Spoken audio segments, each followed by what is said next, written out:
ஆட்சிக்கு வந்த ஸ்டாலின் அரசு, இந்த அரசிலே அனைத்து தரப்பு மக்களும், விவசாயிகளில் இருந்து, மாணவர்கள் இருந்து, தாய்மார்கள் இருந்து, அரசு ஊழியர்கள் இருந்து அனைத்து தரப்பு மக்களும் இன்றைக்கு ஏமாற்றப்பட்டிருக்கிறார்கள், பழிவாங்கப்பட்டிருக்கிறார்கள்.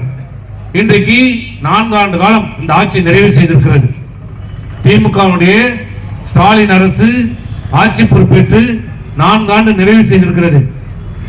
சரியாக அடுத்த ஆண்டு இந்த மே மாதம் இந்த சட்டமன்றத்திற்கு தேர்தல் நடைபெற இருக்கிறது. இந்த மாதம் முடிகின்ற போது புதிய அரசு தேர்ந்தெடுக்கப்பட்டிருக்க வேண்டும், தேர்ந்தெடுக்கப்பட போகிறது.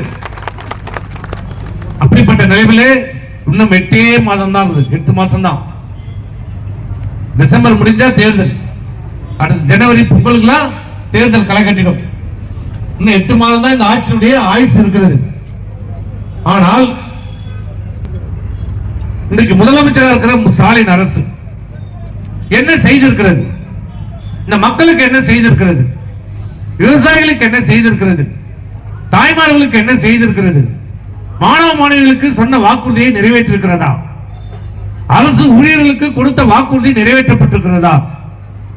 தொழிலாளர்களுடைய நலனிலே அக்கறை காட்டியிருக்கிறதா என்பதை தயவு செய்து சிந்தித்து பார்க்க வேண்டும். சொன்ன ஒரு வாக்குறுதியாக இந்த அரசு நிறைவேற்றிருக்கிறதா? ஒரு வாக்குறுதியும் இந்த அரசு நிறைவேற்றவில்லை. கேட்டால் முதலமைச்சர் சொல்லுகிறார், நாங்கள் அனைத்து வாக்குறுதியும் நிறைவேற்றிவிட்டோம். எல்லாத்தையும் நிறைவேற்றிட்டீங்களா? அனைவருக்கும், அனைத்து இல்லத்தரசிக்கும் 1000 ரூபாய் பணம். எல்லா இல்லத்தரசிக்கும் வருதா?